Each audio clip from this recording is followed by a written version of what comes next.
నమస్తే, welcome to V3 news లక్ష్యం సమాజేతం. నేను మహేష్. ముందుగా ముఖ్యాంశాలు.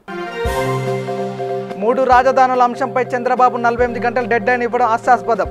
ఏపీ రాష్ట్ర ప్రభుత్వ చీఫ్ విప్ గడికోట శ్రీకాంత్ రెడ్డి విమర్శ.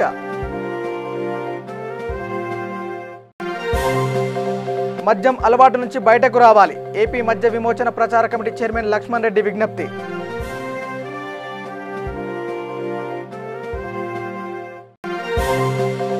నగరంలో బైక్ చోరీలకు పాల్పడుతున్న ముఠా అరెస్ట్. ₹1 కోటి విలువ గల 77 టూ వీలర్స్ స్వాధీనం.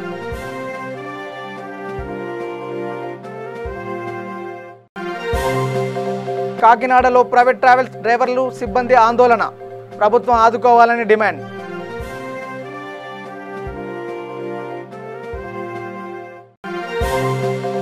మహబూబాబాద్ జిల్లాలో గంజాయి అక్రమ తరలింపు. 20 లక్షల విలువ గల గంజాయి పట్టివేత.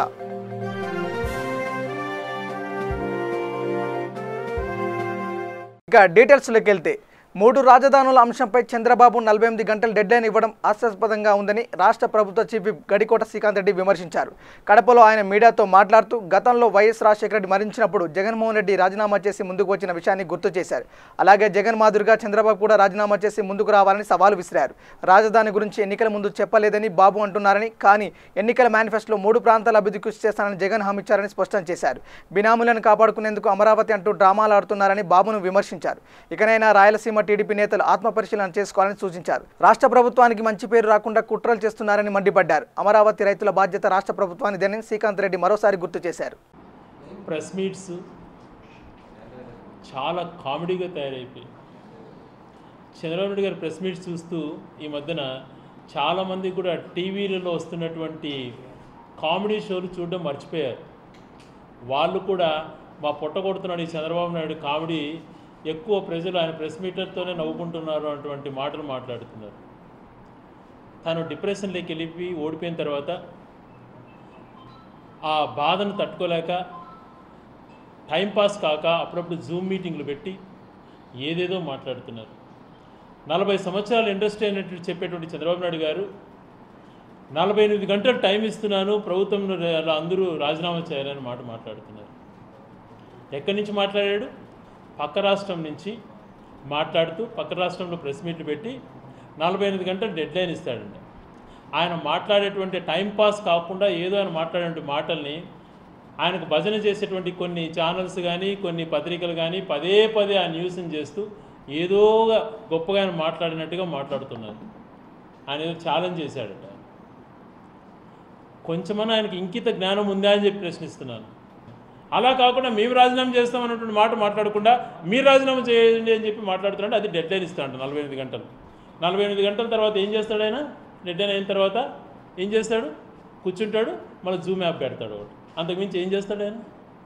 అదే కదా ఆయన ఛాలెంజ్. 45 గంటల తర్వాత జూమ్ యాప్ పెట్టడానికి ఛాలెంజ్ అంట.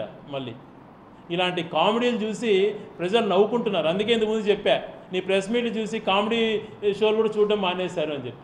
ఇప్పుడు కూడా మేము ఏ ప్రాంతానికి వ్యతిరేకం కాదు. నేను చంద్రబాబు నాయుడు గారికి సవాల్ చేస్తున్నా, నీకు ధైర్యం ఉందా వచ్చి రాయలసీమకు వచ్చి ఇక్కడ ఈరోజు రాయలసీమ లిఫ్ట్ ఇరిగేషన్, రాయలసీమ ప్రజల కంటతడి తుడిచేటువంటి ప్రాజెక్టును ఈరోజు జగన్మోహన్ రెడ్డి గారు ఒక్కరే పోరాడుతుంటే ఏ మాత్రం సపోర్ట్ ఇవ్వకుండా నువ్వు ఇతర రాష్ట్రంలో మీది నాయకులతో కలిసి మాకు వ్యతిరేకంగా మాట్లాడినటువంటి మనిషివి నువ్వు. నీకు ఇంకిత జ్ఞానం అటువంటిది లేదు. అదే రకంగా ఈరోజు ఆ రోజు రాజధాని మిస్ అయినాం. ఈరోజు అంత ఇన్ఫ్రాస్ట్రక్చర్ డెవలప్ చేసేదానికి ₹1,00,000 కోట్ల మనం పెట్టలేని పరిస్థితి. అందుకని అమరావతిలో కూడా మనం రాజధాని పెట్టలేకపోతున్నాం. 1,10,000 కోట్లు మనకు కేంద్ర ప్రభుత్వం నుంచి సపోర్ట్ వచ్చేటువంటి పరిస్థితి లేదు. మన ఆర్థిక పరిస్థితి బాగలేదు. అక్కడ గొప్ప రాజధాని నిర్మించాలంటే మినిమం ఈ డబ్బులు ఉండాలి. ఆ డబ్బులు లేనప్పుడు ఆల్రెడీ విశాఖపట్నంలో ఇన్ఫ్రాస్ట్రక్చర్ ఉంది కదా అని అక్కడ మారుస్తే ప్రాంతాల మధ్య విద్వేషాలు సృష్టించడానికి నువ్వు ప్రయత్నం చేస్తున్నావు. నీకు ధైర్యం ఉంటే రాయలసీమకు వచ్చి ఇక్కడ హైకోర్టు పెట్టొద్దండి అని చెప్పి డిమాండ్ చేయను. ఆ రోజు ఈరోజు శ్రీబాగ్ ఉడంబడికలో ఏదైతే నిర్ణయించామో రాజధాని ఒక చోట హైకోర్టు ఒక చోట అని, అది సాధించినటువంటి ఏకైక నాయకుడు జగన్మోహన్ రెడ్డి గారు. రాయలసీమ ప్రాంత ప్రజల మనోభావాలను కాపాడినటువంటి నాయకుడు జగన్మోహన్ రెడ్డి గారు. మరి నువ్వు వ్యతిరేకిస్తావా? నీకు ధైర్యం ఉంటే వచ్చి చెప్పు, రాయలసీమకు వచ్చాయి ఇక్కడ అది వద్దు అని చెప్పి. అదే రకంగా నువ్వు ఉత్తరాంధ్రకు పోయి చెప్పు, ఇక్కడ ఎగ్జిక్యూటివ్ క్యాపిటల్ అవసరం లేదు, విశాఖపట్నం పనికిరాదు అని చెప్పి మాట్లాడు. చిన్న చిన్న యాక్సిడెంట్లు జరిగితే కూడా విశాఖపట్నం ఏదో జరిగిపోతుందని క్రియేట్ చేసి అక్కడ నీ ద్వేషాన్ని నువ్వు చూపించుకుంటున్నావు. ఏపీలో మద్యం దుకాణాలు బంద్ కావడంతో మత్తు నుంచి బయటపడలేక శానిటైజర్ వైపు మొగ్గు చూపిస్తున్నారని మద్య విమోచన ప్రచార కమిటీ చైర్మన్ లక్ష్మణ్ రెడ్డి అన్నారు. ఒంగోలులోని ఎక్సైజ్ డిప్యూటీ కమిషనర్ కార్యాలయంలో మీడియాతో మాట్లాడుతూ ఒంగోలులో శానిటైజర్లు తాగి మృతి చెందడం బాధాకరమని, కరోనా విజృంభిస్తున్న తరుణంలో ప్రజలు మద్యానికి అలవాటు పడకుండా జాగ్రత్తలు పాటించాలని కోరారు. మద్యం అలవాటు నుంచి బయటకు రావాలని విజ్ఞప్తి చేశారు. చాలా విచారకరమైన సంఘటన, చాలా దురదృష్టకరమైన సంఘటన. ఆంధ్రప్రదేశ్ని మత్తు నుంచి పారుదోలాలి, మద్యరహిత రాష్ట్రంగా మార్చాలి, సంపూర్ణ మద్య నిషేధాన్ని అమలు చేయాలి అనే ధ్యేయంతో ఈ ప్రభుత్వం పనిచేస్తూ ఉంటే ఈరోజు ఇలాంటి సంఘటన ప్రకాశం జిల్లాలో కుడిచేడు ప్రాంతంలో జరగటం దురదృష్టంగా భావిస్తూ ఉన్నాను. ఒకవైపున కరోనా వలన మద్యం షాపులు మూతపట్టడం, ధరలు విపరీతంగా పెరగటం, మద్యం అందుబాటులో లేకపోవటం, వీటి కారణాలతో పేద వర్గాలు, ముఖ్యంగా బిచ్చగాళ్ళు, చిత్తు కాగితాలు ఎరుకునేవాళ్ళు, రిక్షా బండ్లు నడిపేవాళ్ళు, సమాజంలో అతి పేదవాళ్ళు ఆ మత్తు నుంచి బయటపడలేక ఇలాంటి శానిటైజర్స్ కానీ, వైట్నర్స్ కానీ, గంజాయి కానీ ఇలాంటి మత్తు పానీయాల వైపు వెళ్తూ ఉన్నారు. వారందరికీ నా విజ్ఞప్తి, ఈ రాష్ట్ర ప్రభుత్వం 15 ప్రాంతాల్లో ముఖ్యంగా జిల్లా స్థాయి ఆసుపత్రుల్లో డీ అడిక్షన్ కేంద్రాలను ఏర్పాటు చేశారు. అక్కడ ఉచితంగా వైద్యం అందిస్తారు, మందులు ఉచితంగా ఇస్తారు. అవసరమైతే ఇన్పేషెంట్గా చేర్చుకొని అక్కడ ప్రతి డీ అడిక్షన్ సెంటర్లో ఒక 15 బెడ్స్తో సుమారు 5 కోట్ల రూపాయల సంవత్సరానికి ఖర్చు పెడుతూ వాటిని నిర్వహిస్తూ ఉన్నారు. మేము ఈ ప్రాంతాల్లో ఉన్న బంధువుల్ని, కుటుంబ సభ్యుల్ని వాళ్ళందరూ కూడా ప్రోత్సహించి ఈ వ్యసన పరులని డీ అడిక్షన్ కేంద్రాలకి తీసుకురావాలని కోరుతూ ఉన్నాను. ఇక్కడ ధరలు, మద్యం ధరలు, ఇతర రాష్ట్రాల ధరలు పోల్చి చూసి ఏం చేస్తే బాగుంటుందనే నిర్ణయం కూడా ప్రభుత్వం తీసుకోవాల్సిన అవసరం ఉంది. హైదరాబాద్, సైబరాబాద్, రాచకొండ కమిషనరేట్ పరిధిలో బైక్ చోరీలకు పాల్పడుతున్న ముఠాలను నార్త్ జోన్ పరిధిలోని కార్ఖానా, బేగంపేట్, మహంకాళి, మారేట్పల్లి పోలీసులు అరెస్ట్ చేశారు. 3 గ్యాంగుల ముఠాలో మొత్తం 15 మందిని అరెస్ట్ చేసి వారి వద్ద నుండి సుమారు ₹1 కోటి విలువ గల 77 టూ వీలర్స్ స్వాధీనం చేసుకున్నట్లు సిపి అంజన్ కుమార్ తెలిపారు. గత కొన్ని సంవత్సరాలుగా టూ వీలర్ చోరీలకు పాల్పడుతున్న 3 ముఠాలను, బైక్ చోరులను సీసీ ఫుటేజ్ ఆధారంగా దర్యాప్తు చేసి అరెస్ట్ చేశామని అన్నారు. ఈరోజు Hyderabad city police north zone తరఫు నుంచి ఒక పెద్ద criminal gang regarding bike theft ఈ సిటీలో చాలా కేసెస్ డిటెక్షన్ అయింది. ఇప్పటివరకు ఈ ఆపరేషన్లో 77 మోటార్ సైకిల్స్, బైక్కి రికవరీ జరిగింది. టోటల్ వర్త్ 1 crore పైనకి ప్రాపర్టీస్ ఉన్నాయి. అండ్ క్రిమినల్ కేసెస్ 36 క్రిమినల్ కేసెస్కి డిటెక్షన్ జరిగింది. ఈ ప్రాసెస్లో ఇప్పటివరకు 12 అక్యూజ్కి అరెస్ట్ కూడా జరిగింది. ఈ టోటల్ క్రైమ్ 3 కమిషనరేట్స్ అంటే హైదరాబాద్, సైబరాబాద్ అండ్ రాచకొండ, ఈ 3 కమిషనరేట్స్కి కేసెస్ ఉన్నాయి. యాక్చువల్లీ మన డీసీపీ నార్త్ జోన్ నేతృత్వంలో ఇది ఒక స్పెసిఫిక్ ప్లానింగ్ ప్రకారం ఫస్ట్ అంటే క్రైమ్ నెంబర్ 121/20 ఇది కార్ఖానా పోలీస్ స్టేషన్లో ఒక థెఫ్ట్ జరిగింది, బైక్ థెఫ్ట్. ఈ కేస్ ఇన్వెస్టిగేషన్ టైంలో సీసీటీవీ ఫుటేజ్లో 2 పర్సన్స్కి ఐడెంటిఫికేషన్ వచ్చింది. This was TVS sports motor cycle theft case. Investigation తర్వాత వెరిఫికేషన్ ప్రకారం ఒక పేరు వచ్చింది, ఆదిల్ ఆఫ్ ముషీరాబాద్. ఈ ఫస్ట్ ఆదిల్ ఆఫ్ ముషీరాబాద్ అతనికి ఇంట్రోగేషన్లో ఇంకా కొత్త పేరు వచ్చింది, Mohsin. Mohsin was also a motorcycle offender. 6 bike theft offenses of various police station, including నాచారంలో ఒక 31st మార్చ్లో 1 person had come out of jail, so that was also included in that. Jail release తర్వాత మొహసిన్ 5 personకి అసోసియేషన్లో వచ్చారు, Shoaib, Saif, Hafeez, Faizan and Subhan. And 15 motorcycle theft in Hyderabad, Cyberabad and Rajkonda, they all were associated with. ఇదే విధంగా 4 more vehicles from Abdullah was also sold to Mohsin gang. ఈ అన్ని అనాలిసిస్లో నిజామాబాద్కి link కూడా వచ్చింది. Through Hindustan parcel services Osmanganj Hyderabad అంటే they use to from that they got police got input from Hindustan Parcel Services. మళ్ళీ CCTV analysis footage analysis లో ఇంకా వేరే పేరు కూడా వచ్చింది. Abood, Yasir Arafat, alias Afu, Abdullah, Farooq and other persons. Total 15 persons కి అరెస్ట్ జరిగింది అండ్ 36 థెఫ్ట్ కేసెస్. ఇదిలో 41 ఫైనాన్స్ డిఫాల్ట్ కేసెస్ కూడా ఉన్నాయి. తూర్పుగోదావరి జిల్లా కాకినాడలో ప్రైవేట్ ట్రావెల్స్ డ్రైవర్లు సిబ్బంది ఆందోళన బాటపట్టారు. లాక్డౌన్ కారణంగా గత 4 నెలలుగా ప్రైవేట్ ట్రావెల్స్ బస్సులు నిలిపివేశారు. దీంతో ఆర్థిక ఇబ్బందులు గురవుతున్న ప్రైవేట్ ట్రావెల్స్ సిబ్బందిని ప్రభుత్వం ఆదుకోవాలంటూ ర్యాలీ చేపట్టారు. ఏపీ సీఎం జగన్ అనేక సంక్షేమ కార్యక్రమాలు చేపడుతున్నారని, అదేవిధంగా తమ ఆర్థిక ఇబ్బందులను గుర్తించి తక్షణమే తమను కూడా ఆర్థికంగా ఆదుకోవాలని విజ్ఞప్తి చేశారు.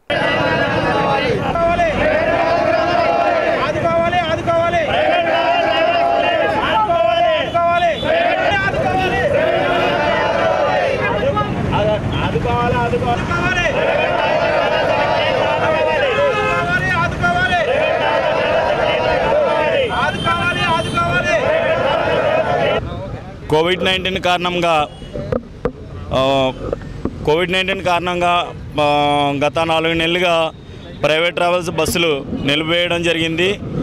దీంట్లో భాగంగా మేము మా కుటుంబాలు అనేక ఇబ్బందులకి గురై ఉన్నాం. అంటే అద్దెల సమస్యలే కానీ, మా జీవనోపాధి సమస్య కానీ, అలాగే మన రాష్ట్ర ముఖ్యమంత్రి అయినటువంటి వైఎస్ జగన్మోహన్ రెడ్డి గారు ఎన్నో సంక్షేమ పథకాలు ప్రవేశపెట్టారు. దీంట్లో భాగంగా మా యొక్క డ్రైవర్లని గుర్తించి, మా వృత్తిని గుర్తించి మాకు కూడా ఏదైనా సంక్షేమ పథకం అమలు చేయాలని కోరుకుంటూ మా కార్మికులందరి తరపున శ్రీ రథసారథి private travels drivers and cleaners సంక్షేమ సంఘం కాకినాడ ఈస్ట్ గోదావరి తూర్పుగోదావరి జిల్లా ఆదుకోవాలంటే మేము ఒక గత 4 నెలలుగా మేము అనేక ఇబ్బందులకి గురై ఉన్నాం సార్. మా ప్రైవేట్ ట్రావెల్స్ తిరగక మాకు జీవనోపాధి కోల్పోవడం జరిగిందండి. దానికోసం ఈరోజు మేము ప్రభుత్వానికి తెలియపరచుకోవాలని ప్రభుత్వం ముందుకు రావడం జరిగింది. అంబేద్కర్కి కూడా మేము కలెక్టర్ గారికి ఇచ్చే వినతిపత్రం అంబేద్కర్ గారికి కూడా పూలమాలతో సత్కరించి కలెక్టర్ ఆఫీస్కి వెళ్ళుటకు సిద్ధమై ఉన్నాం సార్. అలాగే నా పేరు మధుమోహన్ బాబు సార్, శ్రీ రథసారథి private travels drivers and cleaners సంక్షేమ సంఘం. రంగారెడ్డి జిల్లా చేవెల్లె మండలం ముడిమ్యాల గ్రామానికి చెందిన మనీష్ అనే వివాహిత 5 రోజుల క్రితం ఉరివేసుకుని ఆత్మహత్య చేసుకుంది. తన భర్త అత్త వేధింపుల వల్లే తాను ఆత్మహత్య చేసుకున్నట్లు సూసైడ్ నోట్ రాసి బలవన్మరణం పొందింది. కానీ మహిళ చనిపోయి 5 రోజులు గడుస్తున్న ఆమె చావుకు కారణమైన భర్తను అత్తను అరెస్టు చేయడంలో చేవెల్లె పోలీస్ స్టేషన్ సిఐ నిర్లక్ష్యం వహిస్తున్నారని, బాధితురాలకు న్యాయం చేయాలని కుటుంబ సభ్యులు చేవెల్లె పోలీస్ స్టేషన్ ముందు ధర్నాకు దిగారు. దీంతో భారీగా ట్రాఫిక్ స్తంభించిపోయింది.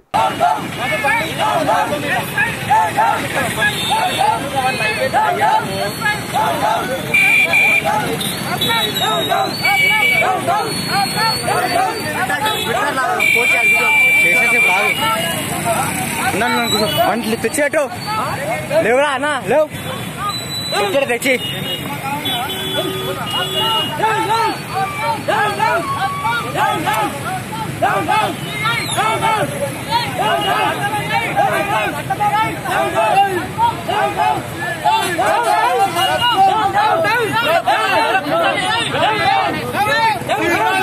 కూర్చోండి ఆడికే కూర్చోండి, ఏం కాదు. కూర్చో కూర్చో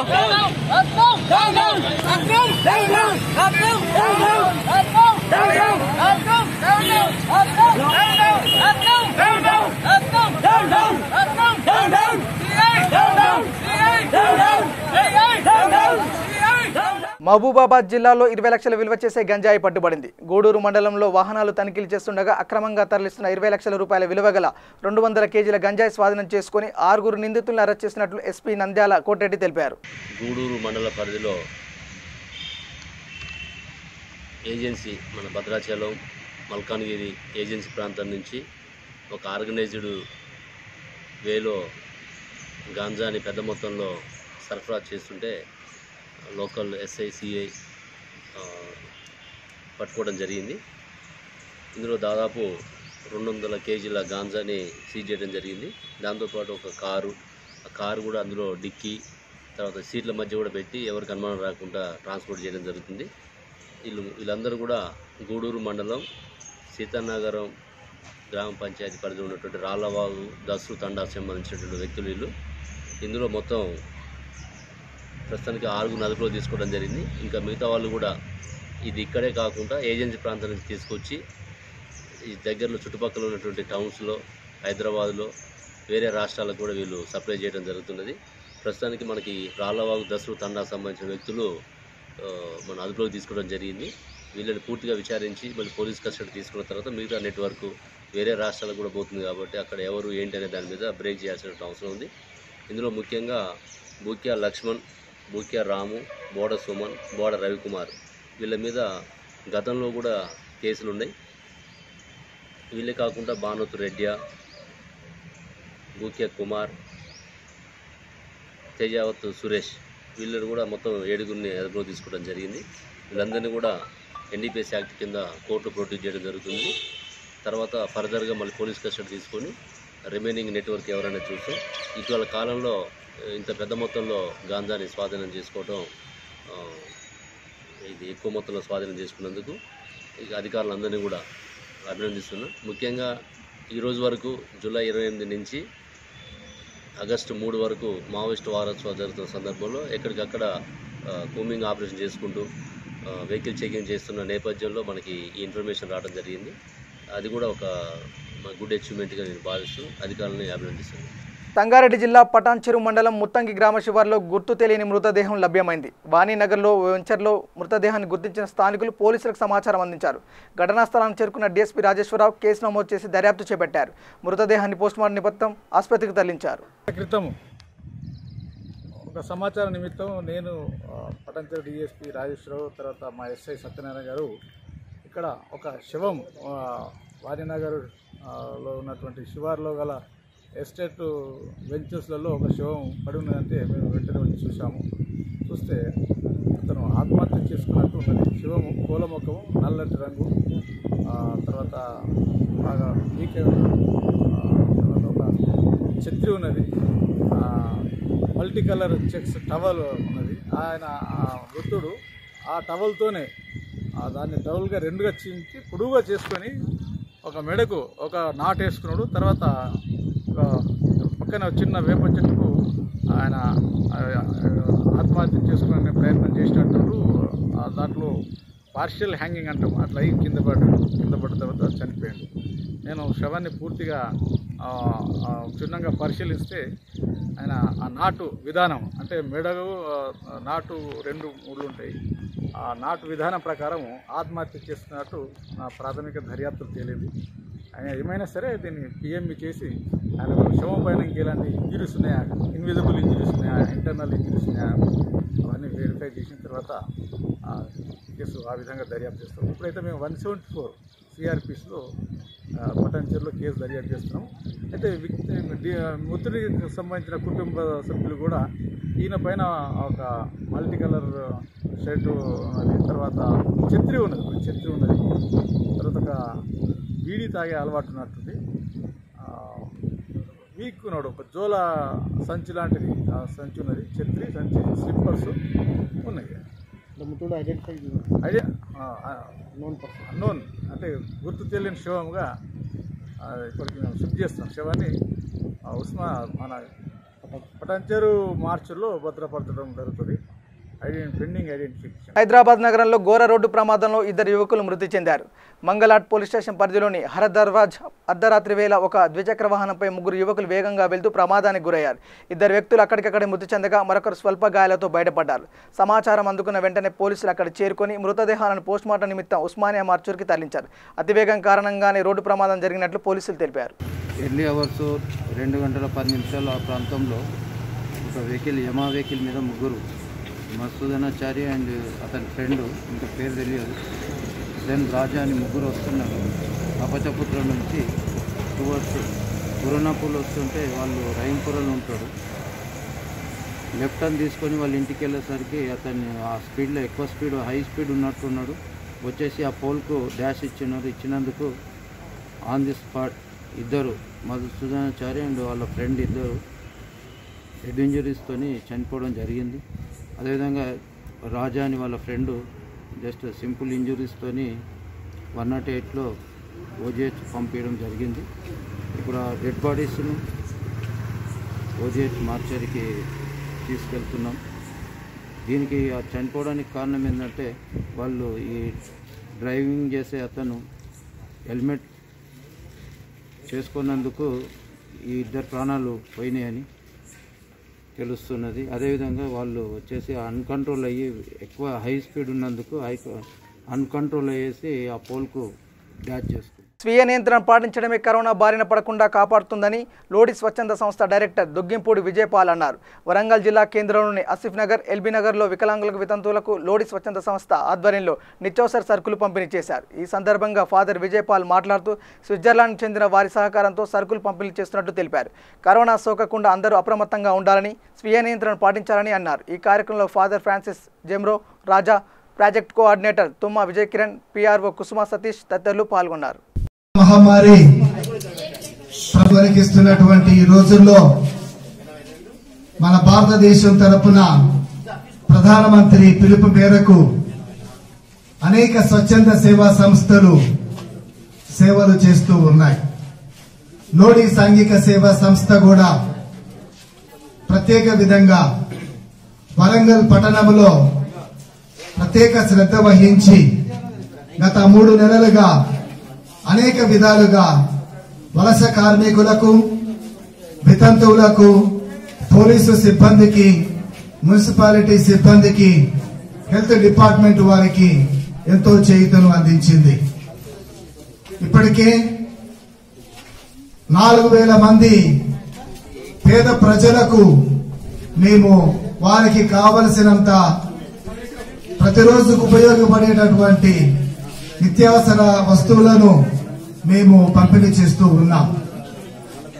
ఈ రోజున ప్రత్యేక విధంగా అసీసీ నగర్ లో 330 మంది వితంతువులకు, పేదలకు, కుంటివారికి, పేద ప్రజలకు మేము నిత్యావసర వస్తువులను అందించటం సంతోషంగా నేను భావిస్తున్నాను.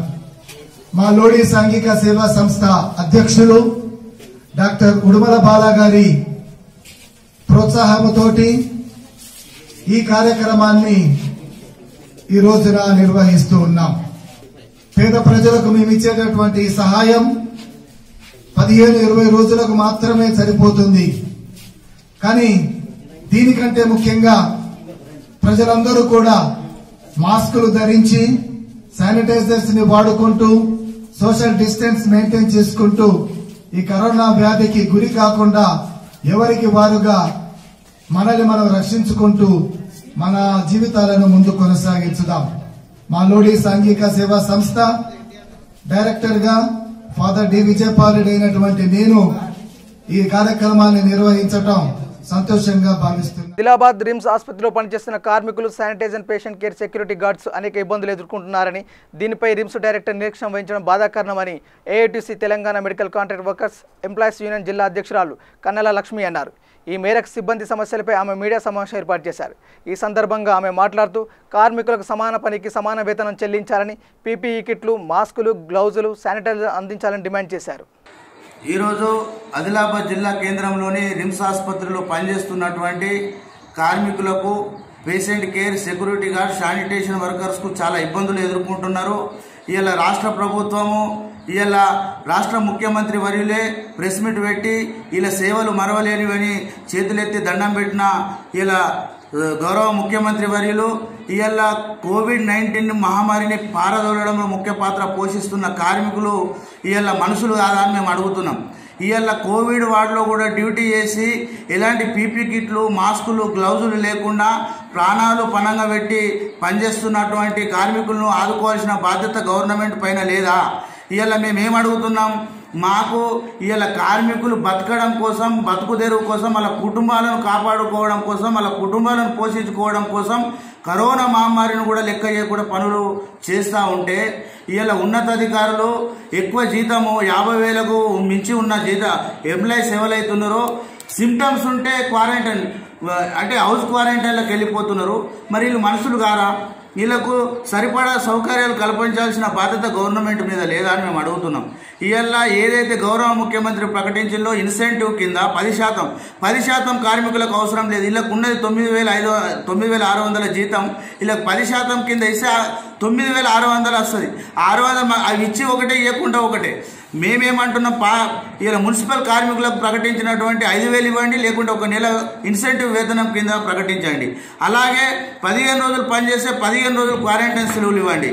అలాగే ఇన్సెంటివ్ వేతనం కింద వేతనం కాకుండా 300 చొప్పున ఏదైతే ఇవాళ డిఎంఈ గారు చర్చలో సఫలంగా ఒప్పుకున్నారో ఇన్సెంటివ్ వేతనం కింద 300 రోజుకు వెంటనే అమలు చేయాలి. విశాఖ జిల్లా మాడుగుల నుంచి 1991లో 11 మంది కరసేవకులు అయోధ్య కరసేవకు వెళ్లి అరెస్ట్ అయ్యారు. వెళ్లిన వారిలో మాడుగుల నుంచి 7 మంది, కోడూరు నుంచి 4 ఉన్నారు. మాడుగుల నుండి కొప్పాక కామేశ్వరరావు, కర్ణాటకపు రామకృష్ణ, జగాని సూరిబాబు, భూసాల వెంకట్రావు, మద్దిల సతీష్, దంగేటి సత్యారావు, పుట్ట అమరయ్య గుప్తా వెళ్ళగా కోడూరు నుంచి గట్ట సన్యాసిరావు, రావాల వెంకటరమణ, పాతాల వెంకటరమణ, మైసూరు లక్ష్మణమూర్తి వెళ్లారు.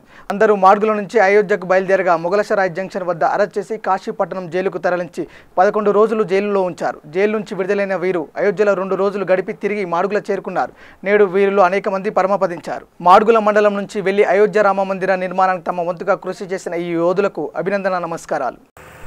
11 మంది, కోడూరు గ్రామం నుంచి 4, మాడుగుల గ్రామం నుంచి వెళ్ళిన వాళ్ళు ఆర్ఎస్ఎస్ స్వయం సేవకు కర్ణాటక రామకృష్ణ గారు మరియు వ్యాపారవేత్త కొప్ప కామేశ్వరరావు గారు, తదుపరి పుట్ట అమరయ్య గుప్తా, దంగేటి సత్యారావు, యాగాని సూరిబాబు, పెంట్ హౌస్, తర్వాత మధ్యల సతీషు,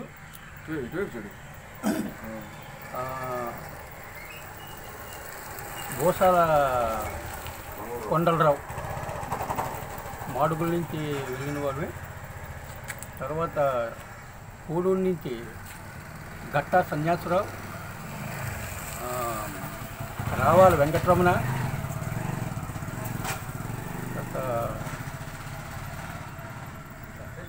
సింహాచలం నాయుడు, వెంకట్రావు కోడూరు నుంచి వెళ్ళిన వాళ్ళు. మేము 15 మంది కూడా మాడుగుల నుంచి 11 మంది బయలుదేరి మాడుగుల్లో నుంచి బయలుదేరి అనకాపల్లి రైల్వే స్టేషన్లో ట్రైన్ ఎక్కి వారణాసికి ట్రైన్ బయలుదేరాం. కానీ మొగల్సరాయ్ జంక్షన్లో పోలీసులు ఆంధ్రప్రదేశ్ నుంచి కరసేవకులు భారీగా తగ్గి వస్తున్నారని తెలిసి మేము వారణాసి వెళ్ళే ట్రైన్ని మొగల్సరాయ్ జంక్షన్లో ఆపేసి అరెస్ట్ చేయడం జరిగింది. కానీ ఆ మాడుగుల నుంచి వెళ్ళిన వాళ్ళు, అనకాపల్లి నుంచి వెళ్ళిన వాళ్ళు బ్యాచ్ మొగల్సరాయ్ జంక్షన్ నుంచి మేము తప్పించుకొని అక్కడ మొగల్సరాయ్లో 50 ఎకరాల స్థలంలో లారీ అసోసియేషన్స్ ఆఫీస్ ఉంది. అందులో మొత్తం 50 ఎకరాల గ్రౌండ్లో కూడా లారీలు పెట్టి లారీల మధ్యలోంచి ఆ యూనియన్ ఆఫీస్లోకి మమ్మల్ని తీసుకెళ్ళి అక్కడ ఉంచారు. మమ్మల్ని రాత్రి 9 గంటలకి మళ్ళీ మాకు రూములకు వచ్చి పోలీసులు వచ్చేస్తున్నారు, మీరు వెళ్ళిపోండి అన్నారు. వెళ్ళిపోతే తలో దావి వెళ్ళాం. మాడుగుల నుంచి మేము వెళ్ళే మొత్తం 15 మంది కూడా మొగల్సరాయ్కి జంక్షన్ నుంచి ఒక 3 కిలోమీటర్ల దూరంలో ఒక పొలాల్లో వెళ్ళాం. వెళ్తే ఆ ఊరి వాళ్ళు మమ్మల్ని ఆదరించారు. బులెటిన్ ముగించే ముందు హెడ్లైన్స్ మరోసారి. 3 రాజధానుల అంశంపై చంద్రబాబు 48 గంటలు డెడ్ లైన్ ఇవ్వడం హాస్యాస్పదం. ఏపీ రాష్ట్ర ప్రభుత్వ చీఫ్ విప్ గడికోట శ్రీకాంత్ రెడ్డి విమర్శ.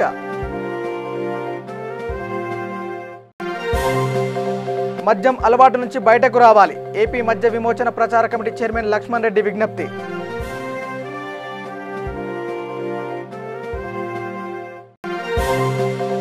నగరంలో బైక్ చోరీలకు పాల్పడుతున్న ముఠా అరెస్ట్. కోటి రూపాయల విలువ గల 77 టూ వీలర్స్ స్వాధీనం.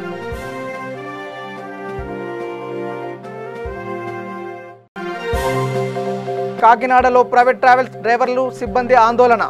ప్రభుత్వం ఆదుకోవాలని డిమాండ్.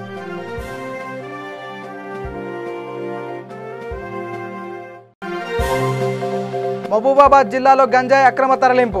20 లక్షల విలువ గల గంజాయి పట్టివేత.